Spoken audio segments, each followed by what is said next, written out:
रंजना अपनी छोटी बहन चंचला को अपने ही पति देव के साथ देखकर भड़क गई थी।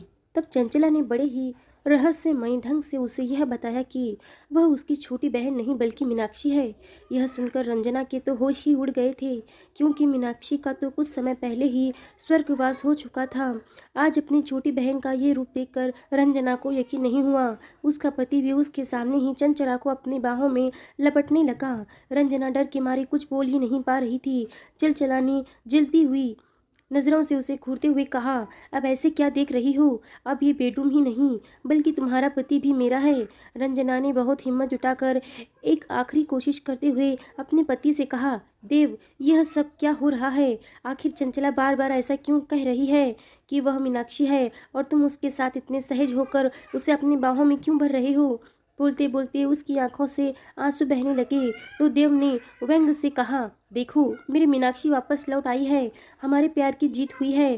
तुमने क्या सोचा था कि तुम मुझे और मीनाक्षी को अलग कर दोगी, लेकिन हमारा प्यार सच्चा था, इसीलिए मीनाक्षी लौट आई है। मुझे मीनाक्षी ने सब बता दिया है कि तुमने किस तरह रतन के साथ मिलकर साजिश करके हमारे प्यार में जहर घोल दिया, और मीनाक्षी की जान भी तुमने ली।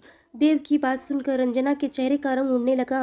अब उसे भी यकीन हो गया कि सचमुच चंचला के शरीर पर मीनाक्षी की आत्मा ने काबू कर लिया है, वरना देव को यह सारी बातें कभी पता नहीं चल पाती। रंजना उठकर कमरे से बाहर भागने की कोशिश करने लगी, लेकिन चंचला ने बड़ी फुर्ती से लपक कर दोनों हाथों से उसके गले में लिपटी हुई चुनरी को पकड़ लिया, जिसके कारण रंजना के गले पर दबाव पड़ा और वह लड़खड़ाकर फर्श पर गिर पड़ी। चंचला उसके गले पर दबाव बनाते हुए कहने लगी, आज मैं अपना बदला लेकर रहूंगी। तुझे मुझसे कोई नहीं बचा सकता है। अब तो रंजना के होश ही उड़ चुके थे। उसके सामने और कोई रास्ता नहीं बचा था। वह हाथ जोड़कर गिड़गिड़ाते हुए कहने लगी, चंचला, मेरा मतलब मीनाक्षी, मुझे माफ़ कर दो। तुम प्लीज़ यहाँ से चली जाओ। मैं देव को छोड़ दूंगी। अब मुझे देव का प्यार नहीं चाहिए। मैंने बहुत बड़ी गलती की। देव का प्यार हासिल करने के लिए मैंने रतन के साथ मिलकर योजना बनाई।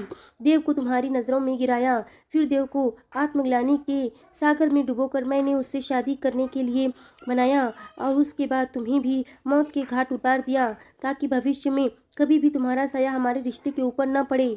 मैं अपने सारे गुनाह कबूल करती हूँ। तुम माफ़ कर दो। मुझसे गलती हो गई। इतना कहकर वो फूट फूट कर रो पड़ी। तभी चंचला की पकड़ उस पर से ढीली होती चली गई। चंचला उठ खड़ी हो गई। उसकी आंखें से आंसू बह रहे थे। देव की आंखें भी नम हो चली थी।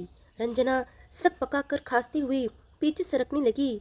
उसे सचमुच ऐसा लग रहा था जैसे मीनाक्षी की आत्मा आज उसे छोड़ेगी नहीं। लेकिन तभी पर्दे के पीछे से इंस्पेक्टर किरण बाहर आई और उन्होंने रंजना के हाथ पकड़ हथकड़ी लगाते हुए कहा, चलिए मैडम, आपने अपना अपराध स्वीकार कर लिया है, तो सजा तो तुम्हें कानून ही देगा। और हाँ, तुमने जो अपराध स्वीकार किया है वो रिकॉर्ड हो चुका है, इसलिए आप कोई होशियारी दिखाने की कोशिश मत करना। इंस्पेक्टर को वहां देखते ही रंजना हक्की बक्की रह गई। उसने आश्चर्य से देव और चंचला की ओर देखा तो चंचला अपने आंसू पोंछते हुए बोली, दीदी, यह मैं ही हूँ, आपकी छोटी बहन। यहाँ कोई मीनाक्षी नहीं आई है। मीनाक्षी को तो आपने इस दुनिया से ही दूर भेज दिया, तो वह बेचारी कहाँ से आ पाती? देव गुस्से में कहने लगा, रंजना, यह सब तुमने क्या कर दिया? तुमने न केवल मेरी जिंदगी बर्बाद की, बल्कि मेरी प्यारी मीनाक्षी की जिंदगी भी छीन ली। इंस्पेक्टर किरण ने रंजना को उठाकर सोफे पर बिठाया, फिर बहुत ही कठोर स्वर में बोली, बताओ, तुमने यह सब किया कैसे? रंजना के पास अब कोई चारा नहीं रह गया था। वह सिसकते हुए बोलने लगी, मैडम, मेरी छोटी बहन चंचला, देव और मीनाक्षी सभी एक कॉलेज में ही पढ़ते थे, और हम लोगों में काफ़ी अच्छी दोस्ती भी थी। लेकिन मेरे मन में देव के लिए दोस्ती से बढ़कर भी कुछ था। मैं उससे प्यार करती थी, उसे अपनी ज़िंदगी में शामिल करना चाहती थी। लेकिन धीरे धीरे मैंने ऐसा महसूस किया कि मीनाक्षी और देव एक दूसरे के प्रति कुछ ज़्यादा ही परवाह दिखाने लगे थे। कॉलेज की कैंटीन हो, लाइब्रेरी हो या क्लासरूम, वह दोनों हमेशा एक दूसरे के चिपके हुए रहते थे। कोई बीमार पड़ जाता था तो दूसरा भागते हुए उसे देखने के लिए उसके घर पहुंच जाता था। मैं खुद देव से प्यार करती थी, लेकिन समझ पा रही थी कि मीनाक्षी और देव के बीच प्रेम का अंकुरन होने लगा है। मुझसे यह बात सहन ही नहीं हो पा रही थी। मुझे डर था कि दोनों एक दूसरे को प्रपोज करेंगे और उसके बाद शादी भी कर लेंगे। फिर मेरा और मेरे प्यार का क्या होता? हमारे ही कॉलेज में रतन भी पढ़ाई करता था। वह एक लफंगा टाइप का लड़का था, और वह कई बार मीनाक्षी को कह चुका था कि वह उसे बहुत पसंद करता है और उसे अपनी गर्लफ्रेंड बनाना चाहता है। अब रतन कि पहले से ही बहुत सारी गर्लफ्रेंड्स थी और मीनाक्षी भी अच्छे से जानती थी कि रतन अच्छा लड़का नहीं है, इसलिए उसने उसे ठुकरा दिया। रतन से यह बात सहन नहीं हुई और वह भी मीनाक्षी से बदला लेने की फिराक में था। जब उसे भी यह दिखाई देने लगा कि मीनाक्षी और देव एक दूसरे से प्यार करते हैं, तो वह भी बदले की आग में जलने लगा। एक दिन मैं इन दोनों को कॉलेज के पार्क में बैठे देखकर गुस्से से भड़क उठी। मेरी आंखों में आंसू भी थे, लेकिन मेरा चेहरा गुस्से से लाल हो उठा था। तभी रतन वहां से गुजरा। मेरे चेहरे के भाव देखकर उसने मेरे मन को टटोलने के लिए कहा, देखो तो दोनों की जोड़ी कितनी अच्छी लगती है ना। तब मैं भड़क गई और कहने लगी, यह भी कोई जोड़ी है? अरे जोड़ी तो मेरी और देव की अच्छी लगेगी। रतन ने मेरी कमजोरी को पकड़ लिया। उसने धीरे से कहा, देखो तुम चाहो तो मैं इन दोनों की जोड़ी तुड़वा सकता हूँ। वैसे भी मीनाक्षी ने मुझे ठुकरा कर अच्छा नहीं किया है, इसीलिए मैं भी उसे सबक सिखाना चाहता हूँ। मैंने भी सोच ही लिया, चलो एक से भले दो होंगे। हम दोनों ने मिलकर एक योजना बनाई। उसी योजना के तहत एक दिन जब मम्मी पापा चंचला के साथ किसी शादी में गए हुए थे, तो मैंने देव से कहा, मेरी तबीयत ठीक नहीं है, तुम ज़रा घर आ जाओ। तो देव तुरंत ही मेरी मदद करने के लिए घर चला आया।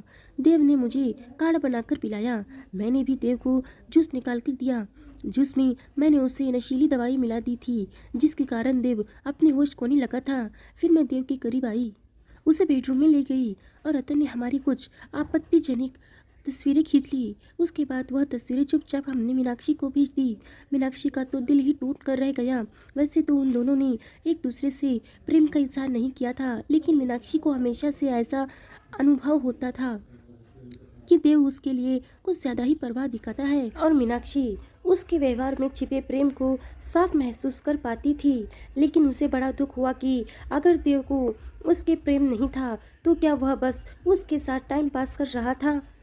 उस दिन के बाद से मीनाक्षी ने देव से ज़्यादा बातचीत करना छोड़ दिया।